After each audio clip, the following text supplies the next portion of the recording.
አብርሃም ወነቢ ሙሴ አምላከ አብርሃም ወነቢ ሙሴ አጋዕዝተ ዓለም ቅድስት ሥላሴ ተመስገኑ ተመስገኑ ተመስገኑ ትብላላ ነፍሰይ በውዳሴ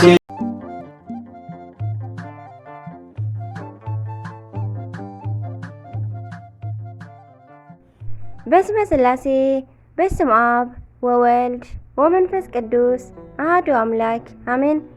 ሰላም እግዚአብሔር አምላክ ምስ ኩላትኩም ይኹን። ስድራ እግዚአብሔር አምላክ ከመይ ሓዲርኩም? ኣነ እግዚአብሔር ይመስገን። ክብሪ ይስፋሕ መድኃኔዓለም ኣቦይ ልዑል እግዚአብሔር ኣምላኽና ክሳብ ሰዓት እዚኣ እትጸንሕ እስትንፋስ ዓዲሉ ብጸጋን ብጥዕናን ስለ ዝዓቀበናን ዘጽንሐናን ክብርን ምስጋናን ኣምልኮን ውዳሴን ንዘለዓለም ንዑ ይኹኖ ኣሜን።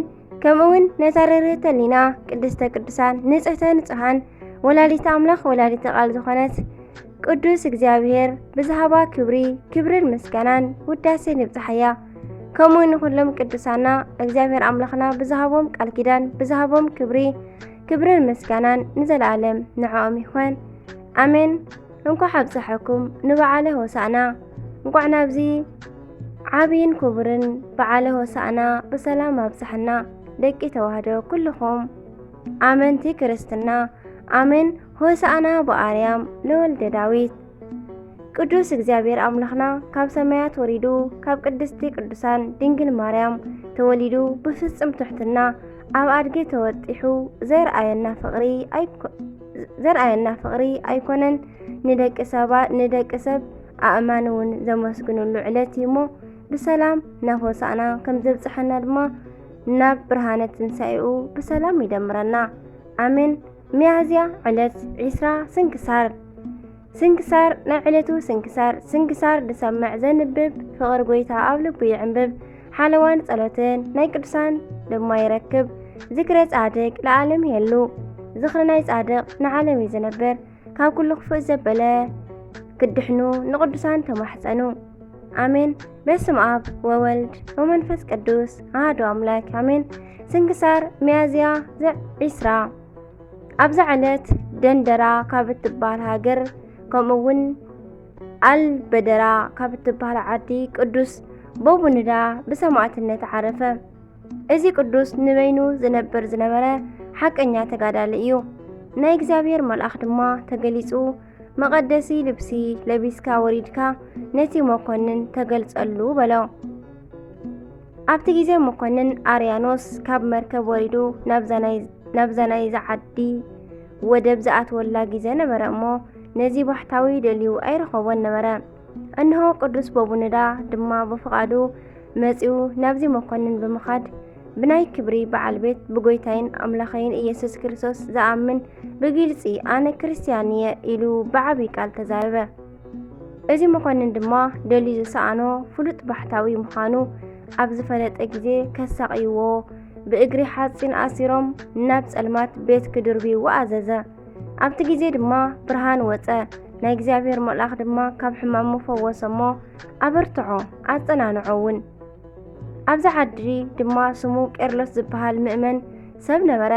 ምስኡ ድማ ሰበይቱን 12 ኣጓብዝ ደቁን ነበሩ። ነዞም ኩሎም ድማ ዝኸበረ ቦቡንዳ መሃሮም ኣጸናንዖም እሞ ርእሶም ቆሪጾሞም ድማ ብሰማዕትነት መይቶም ኣኽሊል ተቐበሉ። በረኸቶም ሕደረና። አርያኖስ ድማ ተቆጢዑ ኣብ ክሳድ እዚ ቅዱስ ከቢድ ደንጎላ ሰቒሎም ናብ ባሕሪ ክድርብይዎ ኣዘዘ። ብናይ እግዚአብሔር ሓይሊ ድማ ምስቲ ደንጎላ ሓንበሰ ጸለል በለ ድማ ደጊሙ ድማ ኣብ ናይ ሰሌን ገረብ ከሰቕልዎ ኣዘዘ። እዛ ሰሌን ድማ 12 ዘለላ ኣፍርያ ንዝመጽእ ትውልዲ መዘከርታ ኾነት።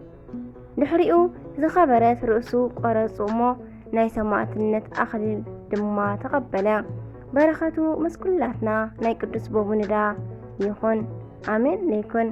በረኸቱ ይሕደረና። ናይ ኩሎም እዝለማዓንቲ ዓመታውን ወርሓውን ተኸቢሮም ዝውዕሉን ናይ ጎይታናን ኣምላኽናን መድሓኒናን ኢየሱስ ክርስቶስ ቸርነቱን ምሕረቱን ምስ ኩላትና ይኹን። ብድጋሜ ርሑስ በዓል ሆሳዕና በአርያም ለወልደ ዳዊት አሜን። ሚያዝያ 20 ዝኽበሩ ዓመታዊ ናይ ቅዱሳን በዓላት ቅዱስ በሙሉዳ ሰማዕት ወጻድቅ፣ ቅዱስ ቄርሎስ ሰበይቱን 12 ደቁ ሰማዕታትን ምስ ቅዱስ በሙሉዳ ዝተቐተሉ። ወርሓዊ በዓላት ድማ ቅዱስ ቴዎድሮስ ሊቀ ሰራዊት ሰማዕት፣ ቅዱስ ዮሐንስ ሓፂር፣ ቅዱስ አክሎግ ቀሲስ፣ ቅዱስ ሃፀይ ካሌብ ጻድቅ፣ አባ አሞኒዮስ ዘሃገረ ቶና፣ ቅድስቲ ሳድጅ የዋሒት አሜን። በረኸቶም ይሕደረና አሜን። ስንክሳር ዝሰምዕ ዘንብብ ፍቅሪ ጎይታ ኣብ ልቡ ይዕንብብ። ሓለዋን ጸሎትን ናይ ቅዱሳን ድማ ይረክብ አሜን። ዝወደቀ ዝነጠበ ቃል ኮነ ዜማ ፊደል በአፈ ቅዱሳን ትጓን መላእክት ተአርመልኝ። ወስብሐት ለእግዚአብሔር ወለወላዲቱ ድንግል ወለመስቀሉ ክቡር አሜን። አሜን። ለይኩን ርሑስ አውደ ዓመት ይግበረልና አሜን።